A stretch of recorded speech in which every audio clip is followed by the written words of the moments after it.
Alrighty, so we're gonna do a video today on the YouTube channel. We do videos.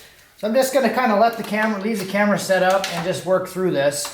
What I'm gonna do today is take the intake off so I can get to the transmission bolts. I'm gonna take the transmission out because I have a leak.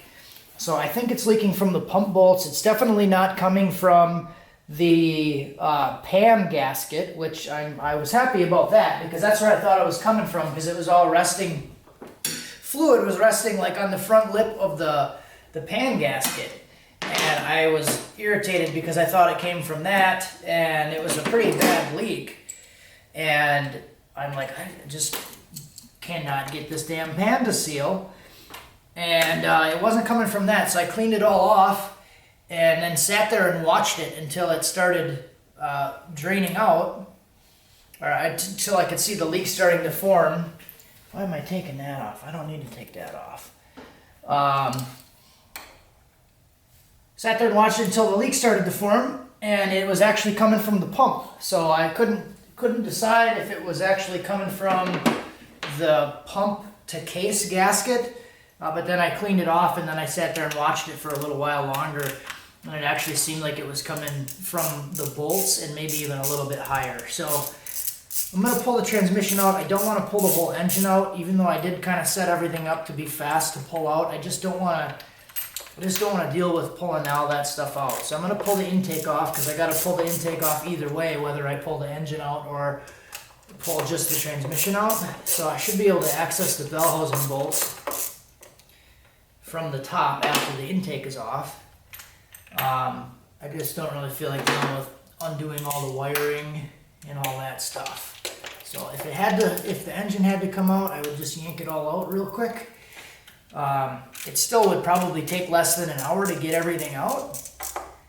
It's just a lot more, I guess the logic in my head is there's just a lot more bits and pieces now and fluid and all of that stuff going on. So it'll still be quick to get it out. You're talking, I gotta take the coolant out, drain the coolant, take the radiator off, do all that stuff, and I really don't want to deal with any of that. So lesser of two evils is just pulling the transmission out. I would like to try to get it to the track next year. This coming week, I have a plan with someone to go to the track, and they're gonna let me use a set of their drag radios. So they have a 275 60 15, and that's the size I think I want to put on here. So it'll be awesome to try that, assuming the weather's good and we can make that work. Then I can what am I thinking?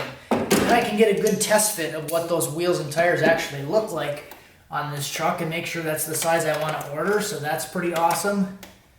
And they have a 6.5 inch back spacing. So he has a Mustang, and that's what they're on right now. So that'll be sweet. It's actually the same guy I did the one of the Jake's D3 trans brakes for on the video. So that was his transmission. So we're gonna go test that thing on Saturday, and he's been driving the car a lot. It sounds like he's beating the piss out of it, so that's good. Hopefully we get to make some passes, but I'll get to use the tires, and that'll be kind of fun. It's been a long time since I've been to the track, and yeah, that'll be fun. And this one's kind of hard to get to, but I can get to it, so that's the good thing. The fuel pressure regulator's there. So I tried to build all of this stuff with the thought that I'm going to be working on it a lot. So that was always the issue with this thing, or where I was frustrated and why I did this rebuild on everything, because there was just so much crap going on. And as I've mentioned in other videos, it seemed like everything on the build was an afterthought, because I did the swap initially, and then I added stuff to it. Added the turbos, add the boost controller, add wastegates, add lines, add all of this other stuff. and I never really did like a full rebuild every time I did that. And some of you guys probably know exactly what I'm talking about, where everything can just kind of get like thrown on top of other stuff, and sometimes you don't completely remove all the old stuff. So you just get stuff on top of stuff. And then end up with a situation where everything's like really complicated to work on. So that's kind of what I didn't want with this one. Even though I got a lot of wires in here right now and I'm kind of looking like an idiot. I should just use my longer extension. And I'd be really freaking smart if I would just not use hand tools. Right? Some of you guys are probably like ripping your hair out right now because you're watching me fumble around with all this stuff like an idiot. Like, just get an impact, dude. What the hell's going on? What's wrong with you?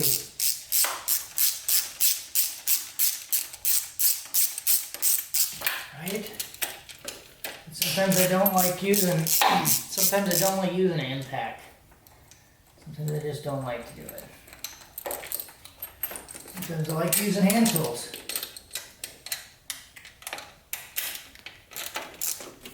I think sometimes on like small fasteners that go into aluminum, I like to do it by hand. Maybe that's what it is. Because it's like valve body bolts, pan bolts, stuff like that. That's like a small fastener going into aluminum. I don't like to use... This is like a therapy session right now. I'm like really trying to understand myself. Small fasteners that go into aluminum because they're easy to mess them up. So I think these are all out now. Make sure they're just all loose. A lot of wires here. I would like to clean this up a little bit more. Over winter, which is another reason I'm kind of not wanting to pull the whole engine out, because I plan to pull all of it out again during winter. I want to maybe do some wheel tubs here, clean up the firewall. I'd like to do bulkhead connectors for all the wiring, and then actually make a decent harness for everything. Kind of pre-plan everything out, all the sensors and stuff that I would like to add, because I'd like to add sensors, and then kind of loom everything or heat shrink everything, make it look a little more professional. And that's kind of the plan over winter. So I don't want to pull the engine out now and then put it back in and then in 2 weeks pull it all back out. So kind of one of the other reasons. Oh, what the heck? That's not a 10. It's not. This. What the hell just happened there? Holy moly. Twilight Zone. Aliens. So I'm just going to loosen this one. Kick this out of the way. Because I got to get my fuel line off the bottom of the fuel rail. This might be tricky because I put a gauge on it instead of a sensor. When I installed it, I didn't have anything on it. It was just an NPT plug.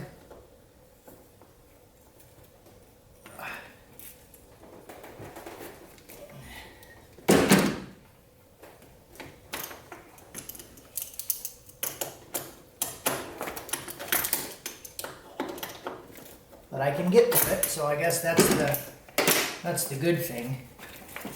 That's what matters. Is I am able to actually get to stuff. So this is a return line. It's an 8AN fitting that goes to a 90. I did have to just move the coil pack out of the way. So I think what we can do is maybe I'll just unplug the injector harness. Leave all the injectors plugged in, which is another sweet feature of the Holly. I'm just going to put this bolt back in on the coil bracket just so I don't lose it.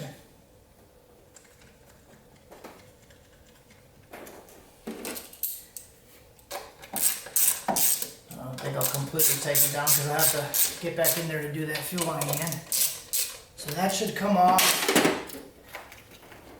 Take this vacuum line off. I think what I'll do is maybe pull this part of the vacuum line off. Oh, that hurt. That stuff's all connected. That broken nail. No. Actually did break my nail. Oh, I just smashed my thumb. This one might get tricky, this cable, because it's really tight in there. The cable throttle hole, I actually had to use a file and kind of hog the hole out.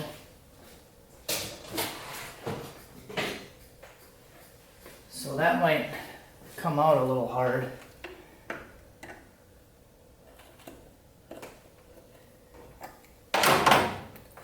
There's this little pin or whatever in here. It's actually really tight. I think it was just the powder coating. Powder coating on the bracket was too thick or something, so I had to file it all out.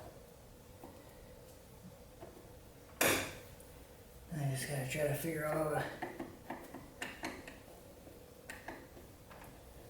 get this frigger out of here.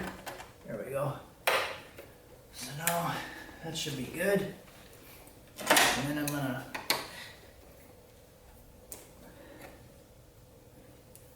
probably gotta separate that a little bit because I smashed these together.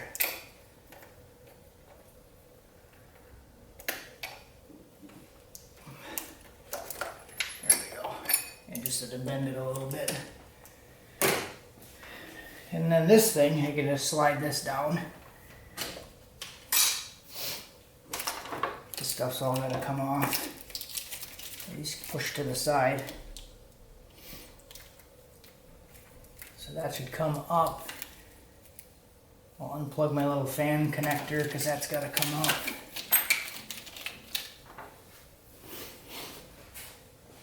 Let's see what we got.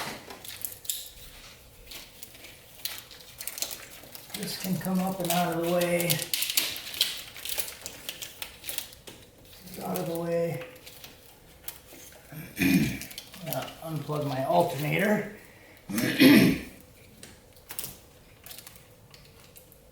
Oh, that's a little tricky to get behind that because it's right in front of the head. I'll try to get a little, a screwdriver behind that? Clip or something? Yeah, there we go. So that worked. And this is the Sloppy Mechanics plug and play flex alternator. One of the original ones that he had. I think he has a like a 4-wire setup with dial-a-boost and all kinds of cool stuff on there now. Because the Holley Terminator X doesn't come with alternator control because they make the Holley Terminators for a bunch of different vehicles. So it doesn't have alternator control that comes with it. So you got to add a wire, and Matt makes these nice alternator flex plug and play units that plug into the power tap for the Holley, and you're good to go. Let's see. I'm gonna have to pull because I didn't unplug the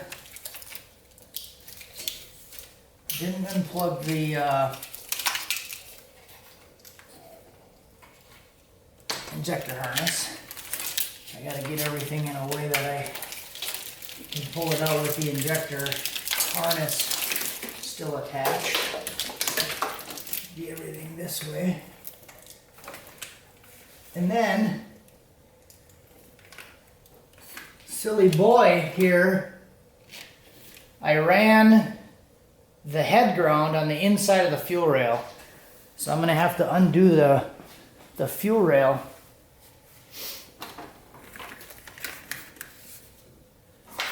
Or undo the head ground. It'll be easier for me to do the fuel line. than that head ground. I think when I pull this out and put it back in, I'm going to do separate plugs for the head grounds, because the head grounds on the back are kind of difficult to get to, especially with everything in there. So what I want to do is use one of these Deutsch connectors, I think, for the head grounds. And I'm just going to bolt them on and then have a separate connection where I can tap into the harness and then plug that stuff all in, like to the side here. So then you don't have to try to mess around with trying to get a bolt in on the back side of the grounds. Or you could just bolt the head ground on first and then run a line up. But I definitely want to make that easier, because that's one part that's kind of a pain. And then I did add catch can lines. I don't know if you noticed that. I did add a catch can over in the back corner there. So we got a catch can. So I gotta get this fitting off, and I can get the intake off from around this wire. Alright, that's dumping fuel on the ground.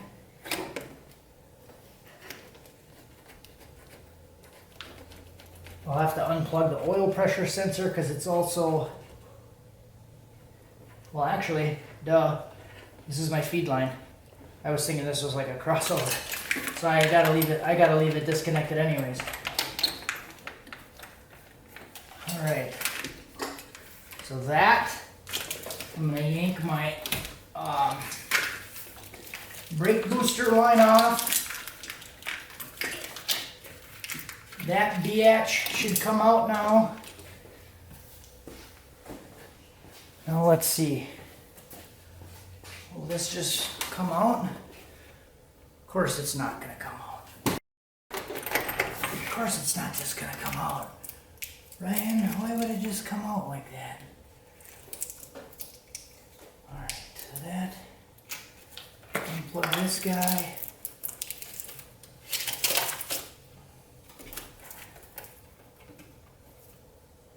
And some of these are just kind of a pain to work on. It's just a lot of stuff that has to go onto it. You're interesting to see how quickly it's going to be to do the whole process. I don't even think that one's fully loose. Because I think I was down to like 45 minutes when I didn't have the intake on.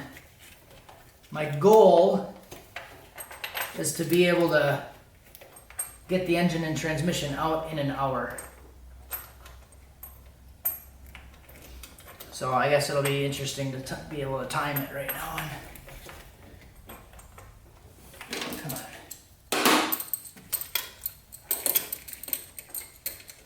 Time it and see how long this is going to take. Then if I add about 45 minutes on,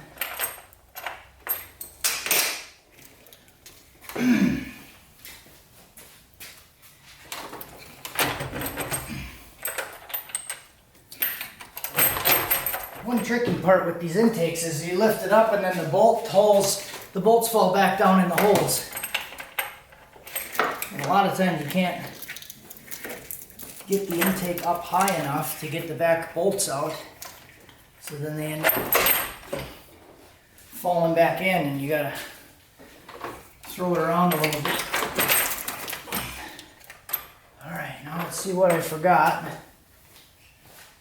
before I just start yanking.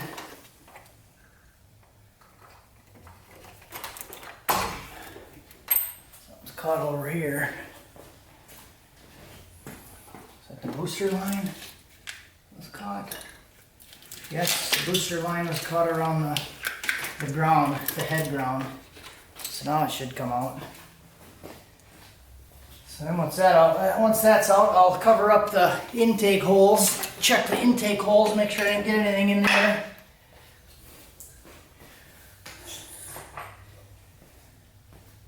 And we're at 19 minutes on the camera, so I guess that's not too bad.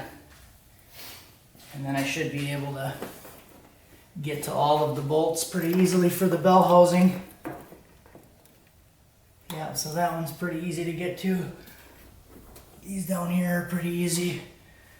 So we'll go ahead, go under the truck, start getting all that junk out, and I'll show you what I'm gonna do with the transmission.